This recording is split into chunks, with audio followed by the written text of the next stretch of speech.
نصلي ونسلم على رسوله الكريم أما بعد فأعوذ بالله من الشيطان الرجيم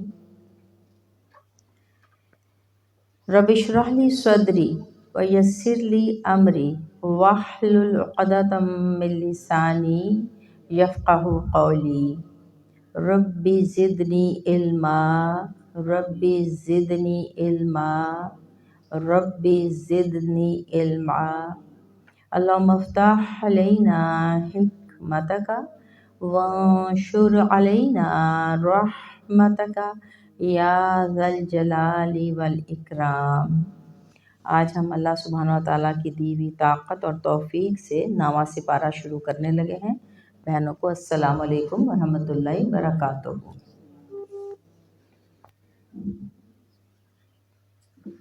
الله من الشيطان الرجيم بسم الله الرحمن الرحيم قال الملأ الذين استكبروا من قومه لنخرجنك يا شعيب والذين آمنوا معك من قريتنا أو لتعودن في ملتنا قال أولو كنا كارهين قد افترينا على الله كذبا إن عدنا في ملتكم بعد إذ نجانا الله منها وما يكون لنا أن نعود فيها إلا أن يشاء الله ربنا وسع ربنا كل شيء علما على الله توكلنا ربنا افتح بيننا وبين قومنا بالحق وأنت خير الفاتحين وقال الملأ الذين كفروا من قومه لن اتبعتم شعيبا إنكم إذا لخاسرون فأخذتهم الرجفة فأصبحوا في دارهم جاثمين الذين كذبوا شعيبا كأن لم يغنوا فيها الذين كذبوا شعيبا كانوا هم الخاسرين فتولى عنهم وقال يا قوم لقد أبلغتكم رسالات ربي ونصحت لكم فكيف آسى على قوم كافرين وما أرسلنا في قرية من نبي إلا أخذنا أهلها بالبأساء والضراء لعلهم يزرعون ثم بدلنا مكان السيئات الحسنة حتى عفوا وقالوا قد مس آباءنا الضراء والسراء فأخذناهم بغتة وهم لا يشعرون ولو أن أهل القرى آمنوا واتقوا لفتحنا عليهم بركات من السماء والأرض ولكن كذبوا فأخذناهم بما كانوا يكسبون أفمن أهل القرى أن يأتيهم بأسنا بياتا وهم نائمون أفمن أهل القرى أن يأتيهم بأسنا زهوا وهم يلعبون أفأمنوا مكر الله فلا يأمن مكر الله إلا القوم الخاسرون۔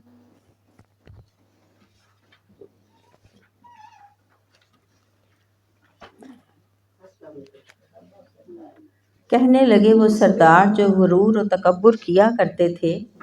ان یعنی شعیب علیہ السلام کی قوم سے، یا تو ہم نکال کر رہیں گے تمہیں اے شعیب اور جو ایمان لائے تمہارے ساتھ اپنی بستی سے، یا تمہیں لوٹ آنا ہوگا ہماری ملت میں۔ شعیب نے کہا اگرچہ ہم اس ارتداد کو یا لوٹنے کو ناپسند بھی کرتے ہوں۔ حضرت شعیب علیہ السلام کا واز سرتپا حقیقت تھا، اس میں صداقت کا نور چمک رہا تھا، اور چاہیے تو یہ تھا کہ آپ کا واز سننے کے بعد ان کی آنکھوں سے غفلت کی پٹی دور ہو جاتی، لیکن ان لوگوں نے بھی ادب اور تہذیب کے سارے تقاضوں کو پس پشت ڈال کر آپ کو دھمکی دینی شروع کر دی کہ اے شعیب اگر تم اور تمہارے چیلے ہمارے مذہب میں لوٹ نہ آئے تو تمہارا بوریا بستر اٹھا کر شہر سے باہر پھینک دیا جائے گا اور تمہیں جلا وطن کر دیا جائے گا۔ پھر تو ہم نے ضرور بہتان باندھا اللہ تعالیٰ پر جھوٹا اگر ہم لوٹ آئیں تمہارے دین میں اس کے بعد کہ جب نجات دی ہمیں اللہ نے اس سے، اور نہیں کوئی وجہ ہمارے لیے کہ ہم لوٹ آئیں اس میں مگر یہ کہ چاہے اللہ تعالیٰ جو پروردگار ہے ہمارا، گھیرے ہوئے ہے ہمارا رب ہر چیز کو اپنے علم سے۔ صرف اللہ پر ہم نے بھروسہ کیا ہے، اے ہمارے رب فیصلہ فرما دے ہمارے درمیان اور ہماری قوم کے درمیان حق کے ساتھ یہ دعا حضرت شعیب علیہ السلام مانگ رہے ہیں اور پھر فرما رہے ہیں اور تو سب سے بہتر فیصلہ فرمانے والا ہے۔ اور کہا ان رئیسوں نے جو کافر تھے ان کی قوم سے کہ اگر تم پیروی کرنے لگو شعیب کی تو یقیناً تم نقصان اٹھانے والوں میں سے ہو جاؤ گے۔ یہ سن کر رئیسوں نے جب حضرت شعیب علیہ السلام کی تبلیغ کو اثر انداز ہوتے دیکھا اپنی قوم پر، تو انہوں نے محسوس کیا کہ قوم کو معاشی بدحالی سے خوفزدہ کرنا ضروری ہے، اور انہوں نے کہا کہ اگر تم نے شعیب کی بات مان لی اور کم تولنا، کم ناپنا وغیرہ ہتھ کنڈوں کو استعمال کرنا شروع کر دیا تو سن لو یہ دولت اور ثروت کی جو تجارت کی گہما گہمی ہے یہ ختم ہو جائے گی، پھر تم ہوگے اور تمہاری فاقہ مستیاں، یعنی ان کو بھوک سے ڈرانا شروع کر دیا۔ پھر پکڑ لیا انہیں زلزلہ نے تو صبح کے وقت وہ اپنے گھروں میں منہ کے بل گرے پڑے تھے۔ جن بدبختوں نے جھٹلایا شعیب کو وہ یوں نابود کر دیے گئے گویا کبھی بستے ہی نہ تھے ان مکانوں میں۔ جنہوں نے جھٹلایا شعیب علیہ السلام کو ہوگے وہی نقصان اٹھانے والے۔ اس آیت کا مفہوم یہ ہے کہ جب مسلسل نافرمانی اور سرکشی کے باعث ان پر عذاب الہی آیا تو وہ ہلاک ہو گئے اور برباد ہو گئے، اور ان کے شاندار محلات اور کشادہ حویلیاں جو تھیں وہ اجڑ گئیں، اور جہاں زندگی بستی تھی وہاں خاک اڑنے لگی، اور ایسا معلوم ہوتا تھا کہ گویا کبھی وہاں کوئی آباد ہوا ہی نہیں تھا۔ اچھا، دوسرا پیغام ہمیں یہ اس آیت سے ملتا ہے، جو محض نام نہاد اور بے بنیاد اقتصادی زبوں حالی کے خوف سے شریعت اسلامیہ کے واضح احکام میں رد و بدل کرنے کے لیے بے تاب نظر آتے ہیں، انہیں چاہیے کہ وہ اہل مدین کے حالات کا بغور مطالعہ کریں۔ ان پر یہ حقیقت روشن ہو جائے گی کہ اللہ تعالیٰ کے احکام کی تعمیل میں صرف عقبہ کی نجات ہی نہیں بلکہ دنیا کی خوشحالی بھی پوشیدہ ہے، اور ان سے سرتابی کرنے والے صرف اپنی قیامت ہی خراب نہیں کرتے بلکہ اپنے ہاتھوں اپنی اس زندگی کو بھی تمام حقیقی خوشیوں اور راحتوں سے محروم کر دیتے ہیں۔ تو منہ پھیر لیا ان کی طرف سے اور کہا، اے میری قوم۔ کیوں منہ پھیرا؟ جب انہوں نے اجڑا ہوا دیکھ لیا، بستی جو تھی برباد دیکھ لی، ختم ہو گیا سب کچھ۔ بے شک میں نے پہنچا دیے تھے تمہیں پیغامات اپنے رب کے، اور میں نے نصیحت کی تھی تمہیں، اور تو اب کیوں کر غم کروں میں کافر کے ہولناک انجام کا۔ یہ جو بیان ہے متعدد رکوعوں پر پھیلا ہوا ہے کہ جب نافرمانوں نے اللہ سبحانہ وتعالیٰ کی نافرمانی کی اور اپنے آنے والے ہر نبی کو جھٹلایا، تو قرآن کہتا ہے کہ یہ صرف داستان اور قصہ گوئی نہیں ہے بلکہ حضور صلی اللہ علیہ وسلم کی امت کو جھنجھوڑنا ہے، ان کو وارن کرنا ہے کہ ان کے سامنے ان قوموں کا حال بیان کیا جن سے عرب کا بچہ بچہ واقف تھا، جن کے کھنڈرات ان کے تجارتی کاروانوں کی گزرگاہوں کے ارد گرد واقع تھے، جن کی خوشحالی، بالادستی، غلبہ و اقتدار کی بڑی شہرت تھی، پھر انبیاء کرام علیہم السلام کی نافرمانی کے باعث ان کی تباہی اور بربادی کے خوفناک واقعات جو ہیں سب کو معلوم تھے۔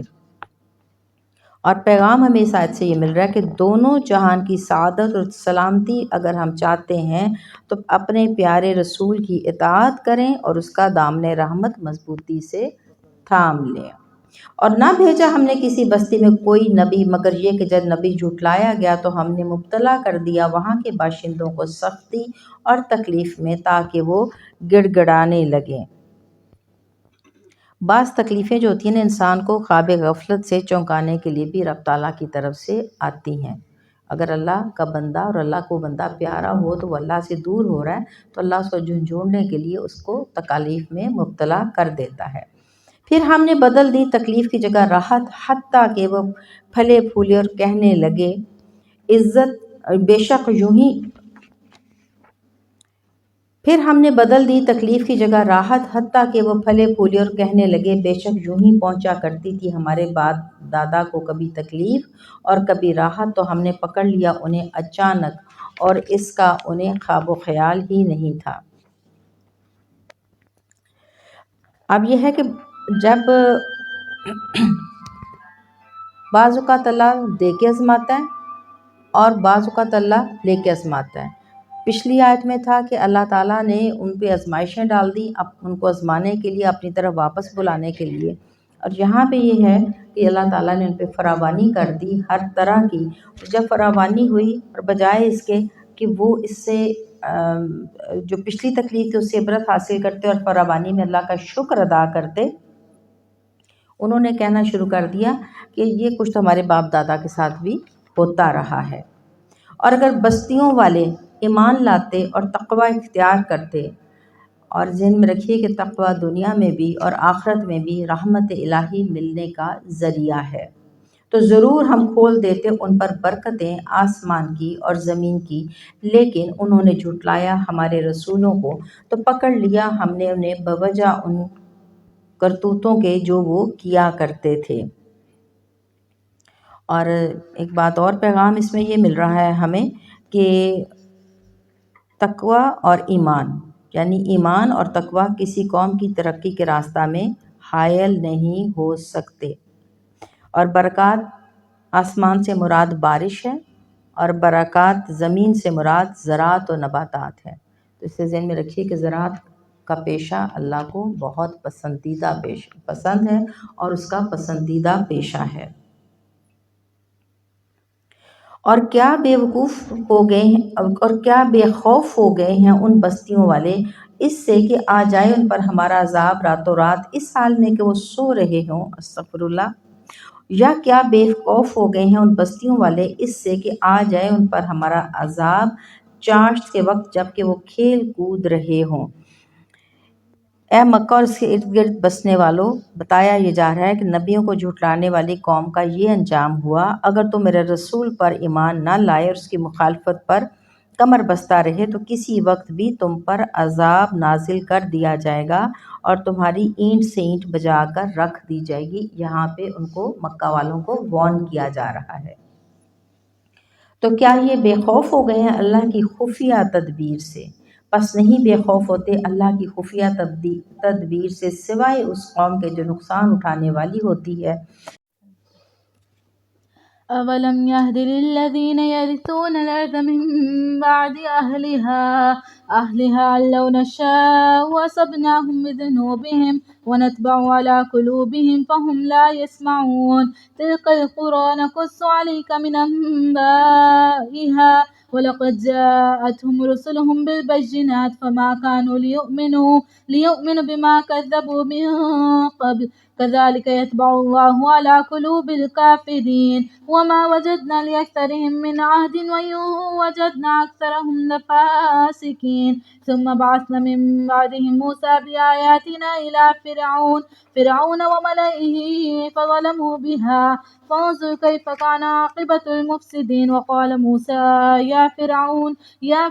إني رسول من رب العالمين حقيق على أن لا أقول على الله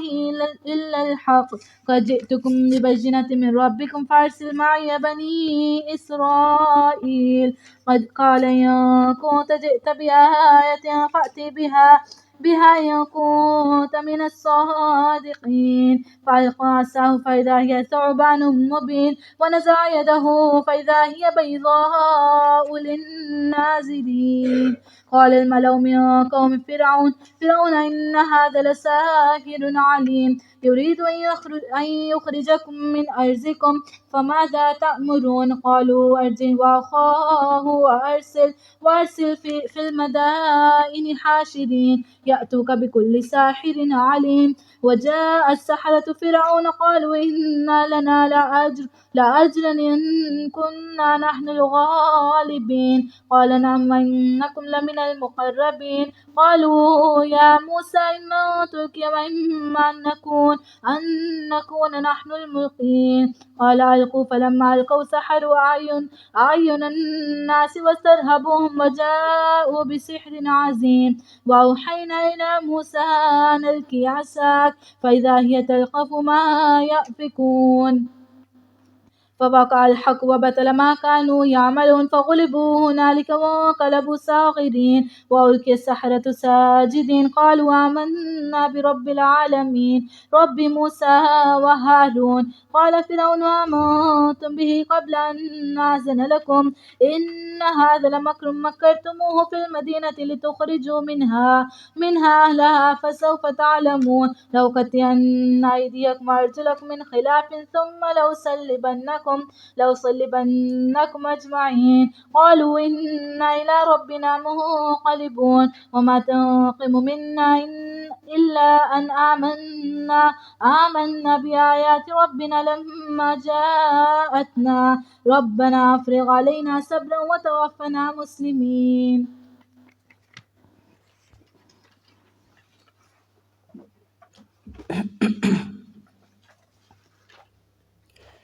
کیا یہ حقیقت واضح نہ ہوئی ان لوگوں پر جو وارث بنے زمین کے اس کے اصلی مالکوں کی تباہی کے بعد کہ اگر ہم چاہیں تو سزا دیں انہیں ان کے گناہوں کی وجہ سے اور مہر لگا دیں ان کے دلوں پر تاکہ وہ کچھ سن ہی نہ سکیں۔ یہ بستیاں ہیں، اور یہ کون سی بستیاں تھیں؟ حضرت نوح، حضرت لوط، حضرت ہود، حضرت شعیب اور حضرت قوم صالح کی۔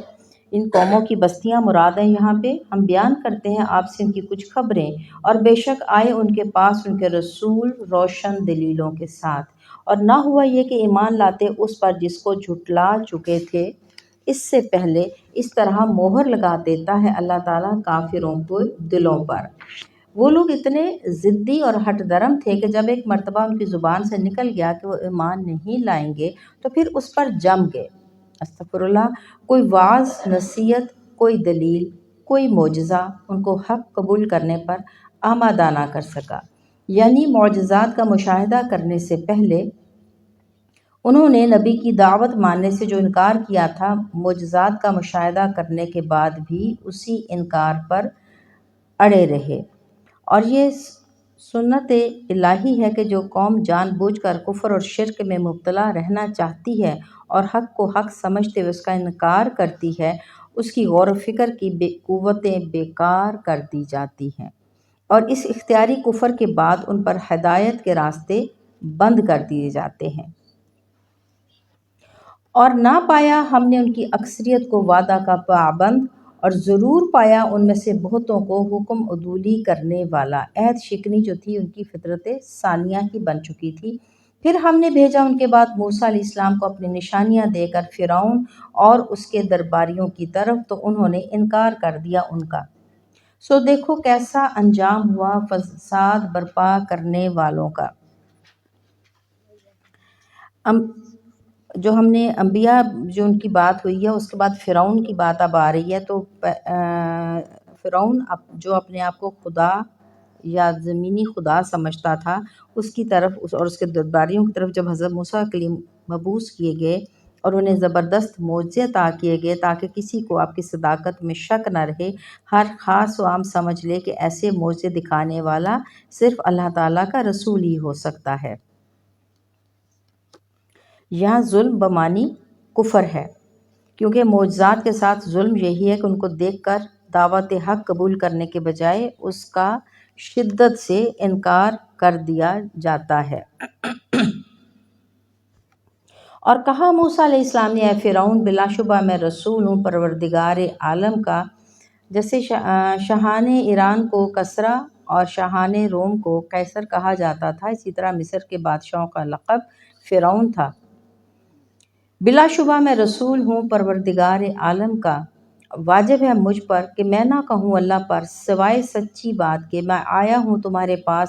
روشن دلیل لے کر تمہارے رب کی طرف سے، پس بھیج دے میرے ساتھ بنی اسرائیل کو۔ حضرت یوسف علیہ السلام کے زمانہ میں بنی اسرائیل فلسطین سے ہجرت کر کے مصر آ گئے تھے، لیکن مصریوں نے رفتہ رفتہ انہیں اپنا غلام بنا لیا۔ ان پر ہر قسم کے مظالم جو تھے توڑے جاتے اور ان سے ہر طرح کی بیگار لی جاتی۔ یہ اپنے مصری آقاؤں کی زمینیں آباد کرتے، ان کے محلات تعمیر کرتے، اور ان کی حالت بہت ہی کمزور تھی، بہت ہی زبوں حال تھی ان کی حالت۔ موسیٰ علیہ السلام نے فرعون سے مطالبہ کیا کہ وہ ان کی یعنی قوم بنی اسرائیل کو آزاد کر دے اور انہیں اجازت دے کہ وہ یہاں سے شفٹ کر جائیں اپنے آبائی وطن میں، یعنی جہاں سے وہ آئے تھے۔ فرعون نے کہا اگر تم لائے ہو کوئی نشانی تو پیش کرو اسے، اگر تم اپنے دعویٰ میں سچے ہو۔ اور پھر فرعون کے دعویٰ پر آپ نے 2 معجزے پیش کیے۔ ایک تو آپ نے اپنا لکڑی کا سا پھینکا تو وہ اژدہا بن کر پھنکارنے لگا، دوسرا آپ نے اپنا ہاتھ گریبان میں ڈالا اور جب نکالا تو جگمگا رہا تھا اور دیکھنے والوں کی نگاہوں کو اس کی چمک جو تھی وہ خیرہ کر رہی تھی۔ تو ڈال دیا موسیٰ نے اپنا سا تو وہ فوراً وہ اژدہا بن گیا، اور نکالا اپنا ہاتھ گریبان سے تو فوراً وہ سفید روشن ہو گیا دیکھنے والوں کے لیے۔ تفسیر ساوی میں ہے کہ جب حضرت موسیٰ علیہ السلام نے لاٹھی پھینکی تو وہ زرد رنگ کا بالدار اژدہا بن گئی۔ اس کے جبڑوں کے درمیان تقریباً 120 فٹ کا فاصلہ تھا۔ وہ اپنی دم پر کھڑا ہو گیا، اس کا ایک جبڑا زمین پر تھا اور دوسرا فرعون کے محل کی دیوار پر تھا۔ وہ اژدہا فرعون کو پکڑنے کے لیے دوڑا تو فرعون اپنا تخت چھوڑ کر بھاگ گیا۔ یہ اس کی بہادری تھی۔ کہنے لگے قوم فرعون کے رئیس، واقعی یہ شخص بڑا ماہر جادوگر ہے۔ جب فرعون کے درباریوں نے لکڑی کے عصا کو ایک بہت بڑا اژدہا بنتے دیکھا تو آپ کے ہاتھ کو آفتاب سے زیادہ چمکتا ہوا پایا تو وہ یہ نہ سمجھ سکے کہ یہ معجزہ ہے اور فطرت اور قوانین فطرت کے خالق کی قدرت کا نمونہ ہے۔ وہ بیچارے یہی کہہ سکے کہ عام جادو کی طرح یہ بھی ایک نظر فریبی ہے، لیکن اس سے بہرحال بہتر ہے، اس لیے کہا کہ یہ تو بڑا ماہر جادوگر ہے۔ بولے مہلت دو اسے اور اس کے بھائی کو، یعنی قوم قبط کے امراء بولے مہلت دو اسے اور اس کے بھائی کو اور بھیجو شہروں میں ہر کارے تاکہ وہ لے آئیں تمہارے پاس ہر ماہر جادوگر کو۔ تو پھر انہوں نے کہا کہ یہ تو پھر ہماری حکومت کا تختہ الٹ کر خود بادشاہ بن بیٹھے گا اور اس کے بعد قبطیوں کو ان کے آبائی وطن سے نکال دے گا، اس لیے قوم قبط کے امراء اور مشورہ دو کہ اس فتنہ کا سدباب کرنے کے لیے ہمیں کیا تدبیر اختیار کرنی چاہیے۔ اور آ گئے جادوگر فرعون کے پاس۔ جادوگروں نے کہا یقیناً آج تو ہمیں بڑا انعام ملنا چاہیے اگر ہم موسیٰ پر غالب آ جائیں۔ مصر میں اس وقت فن جادوگری عروج پر حاصل تھا اور آپ موسیٰ اور اس کے بھائی، انہوں نے کہا کہ آپ جو تھے درباری، انہوں نے کہا کہ موسیٰ اور اس کے بھائی کو چند روز کی مہلت دے دیں اور اپنے خاص آدمی بھیج کر اپنی مملکت کے چند ساحر یعنی جو چوٹی کے جادوگر ہیں ان کو جمع کر لیں، اور مجمع میں موسیٰ کے کرتبوں کی کلئی کھل جائے گی جب ان سے مقابلہ کیا جائے گا۔ اور پھر انہوں نے کہا کہ اس تدبیر سے ہم اپنی حکومت اور اپنی قوم کی سرداری کی حفاظت کر سکتے ہیں۔ جو بھی نبی آتا ہے اس زمانے میں جو مروج ہوتا ہے، جو بھی طریقہ، نبی پھر اس سے اوپر کی چیز لے کے آتا ہے۔ حضرت عیسیٰ علیہ السلام کے زمانے میں طب عروج پہ تھی تو حضرت عیسیٰ علیہ السلام کو اللہ تعالیٰ نے پھر جو اس کا انتہا تھی طب کی وہ دی کہ وہ کوڑیوں کو جو تھا اچھا کر دیتے تھے، مادرزاد اندھوں کو ان کی آنکھیں روشن ہو جاتی تھیں۔ اسی طرح ان کے اور معجزات ہیں۔ اسی طرح حضرت موسیٰ علیہ السلام کے زمانے میں جادو جو تھا وہ عروج پہ تھا، تو لہٰذا اللہ سبحانہ وتعالیٰ نے اپنے معجزہ دے کے بھیجا۔ یہ معجزہ تھا، یہ جادو نہیں تھا، ٹھیک ہے۔ فرعون نے کہا بے شک اور اس کے علاوہ تمام خاصان بارگاہ سے ہو جاؤ گے۔ جادوگروں نے کہا اے موسیٰ یا تو تم پہلے ڈالو ورنہ ہم ہی پہلے ڈالنے والے ہیں۔ آپ نے فرمایا تم ہی ڈالو۔ پس جب انہوں نے ڈالا تو جادو کر دیا انہوں نے، لوگوں کی آنکھوں پر خوف زدہ کر دیا انہیں، اور مظاہرہ کیا انہوں نے بڑے جادو کا۔ جادوگروں نے فرعون سے پہلے ہی منوا لیا تھا کہ اگر انہوں نے موسیٰ کو شکست دے دی تو انہیں شاہانہ انعامات سے نوازا جائے گا۔ اس مطالبہ میں اس بات کی طرف بھی اشارہ ہے کہ انہیں اپنی جادوگروں کو اپنی کامیابی کا پکا یقین تھا، تبھی تو وہ انعامات کا وعدہ لے رہے تھے۔ فرعون جو نبوت کی پہلی ہی خوف زدہ تھا ان کی نبوت کے دعوے سے، اس نے کہا کہ وہ بہت زیادہ خوش ہے۔ اس نے کہا کہ یقیناً تم پر انعام و اکرام کی بارش کی جائے گی، اور صرف یہی نہیں بلکہ تم کو میں اپنے دربار کے خاص مقربین میں داخل کر لوں گا۔ اور جب مقابلہ کی مقررہ تاریخ آ گئی، مقام جو تھا متعین کر دیا گیا، دونوں طرف کے لوگ جمع ہو گئے۔ ایک طرف سحران مصر کا جمع غفیر تھا جس کی پشت پناہی فرعون کر رہا تھا، اور دوسری طرف موسیٰ اور ہارون ایک مظلوم اور غلام قوم کے نمائندے ہیں جن کے پاس ظاہری ساز و سامان سے کوئی چیز نہ تھی۔ ان کے پاس کیا تھا؟ صرف ایک عصا تھا۔ علامہ قرطبی فرماتے ہیں کہ جادوگروں نے ازراہ ادب آپ سے دریافت کیا اور کہ بھی پہلے آپ شروع کریں گے یا ہم شروع کریں گے، اور ان کی اتنی سی بات اللہ تعالیٰ کو پسند آ گئی اور انہیں نعمت ایمان سے سرفراز فرما دیا۔ یعنی صبح جب وہ جادو کرنے آئے تھے تو وہ کافر تھے، اور شام کو جب جادو ختم ہوا اور ان کی جان نکلی تو وہ مومن ہو چکے ہوئے تھے، یعنی جنتی ہو چکے ہوئے تھے۔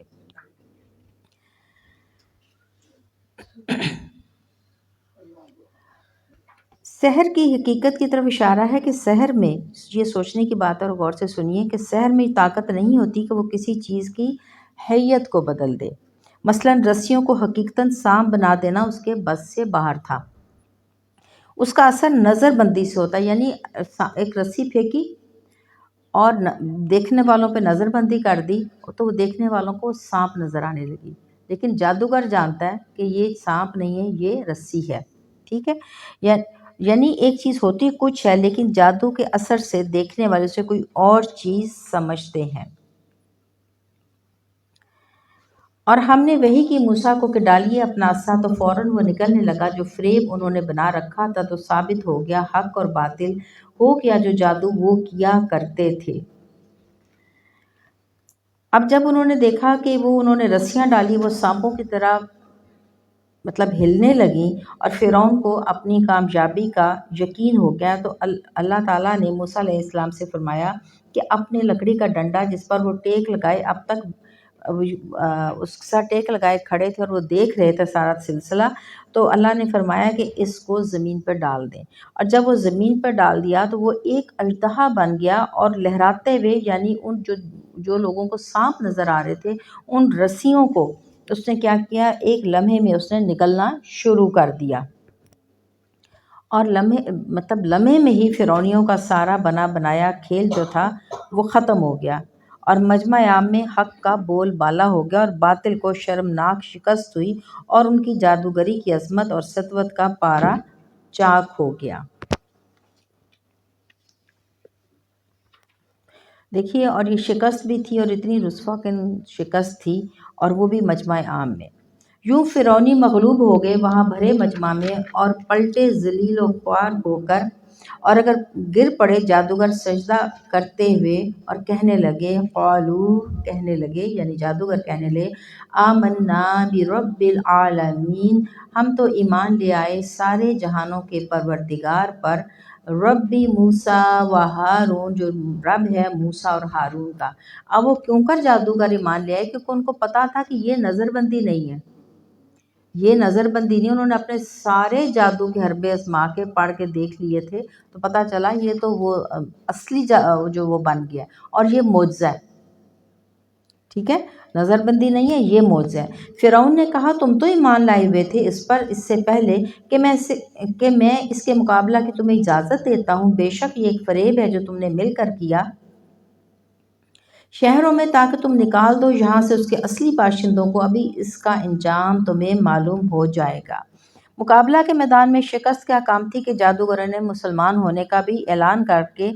اس کی کمر توڑ دی، اور وہ تھا تو ذہین، حالات کی نزاکت کو فوراً بھانپ گیا، اور جادوگروں کو خطاب کرتے ہوئے فوراً بول اٹھا کہ تم بھی اسی باغی گروہ کے افراد ہو جن کا سرغنہ موسیٰ ہے، اور تم سب نے مل کر ہماری حکومت کا تختہ الٹنے اور قبطیوں کو ان کے وطن سے نکالنے کی سازش کر رکھی ہے۔ ذرا ٹھہرو، ابھی میں تمہیں اس مکر و فریب کا مزہ چکھاتا ہوں۔ فرعون میں پہلے، اب اس نے کیا کہا کہ کیا مزہ چکھاتا ہوں، کون سی سزا دوں گا؟ تو کہنے لگا میں پہلے کٹوا دوں گا تمہارے ہاتھ اور تمہارے پاؤں مختلف طریقوں سے، پھر تمہیں سولی پر لٹکا دوں گا سب کے سب کو. یعنی کون سی اللہ معاف کرے دردناک سزا کس نے کہا؟ اس نے کہا دونوں ہاتھ پیر کٹوا دوں گا، ٹھیک ہے، اور اس کے بعد سولی پہ چڑھا دوں گا. اور سولی پہ چڑھانا یہ ہوتا تھا کہ وہ پھٹے کے ساتھ ایسے لٹکا دیتے تھے اور ہاتھوں پیروں میں یہ جو تھا نا یہ میخیں گاڑ دیتے تھے، اور یہ بڑی ہی دردناک سولی چڑھانے کی دردناک موت ہوتی تھی. اور انہوں نے کہا کہ پھر تم لوگ سسک سسک کر دم توڑ دو گے. بولے جو پہلے جادوگر تھے اب مسلمان ہو گئے تھے، وہ بولے نہیں پرواہ، ہم تو اپنے رب کی طرف جانے والے ہیں، اور تو کیا ناپسند کرتا ہے ہم سے سوائے اس کے کہ ہم ایمان لائے اپنے رب کی آیتوں پر جب وہ آئیں ہمارے پاس. پھر انہوں نے دعا کی اور بہت خوبصورت دعا کی. ربنا، اے ہمارے رب، انڈھیل دے ہم پر صبر اور وفا دے میں اس حال میں کہ ہم مسلمان ہوں. اور کتنے وہ خوش قسمت تھے کہ اول وقت میں جادوگر تھے اور اسی روز آخر وقت میں وہ شہید ہو گئے. اللہ سبحانہ تعالیٰ سے دعا ہے اس لمحہ موجود میں کہ جب ہمارا بھی دم واپسی ہو تو ہماری زبان پہ بھی کلمہ حق لا الہ الا اللہ محمد الرسول اللہ جاری و ساری ہو جائے.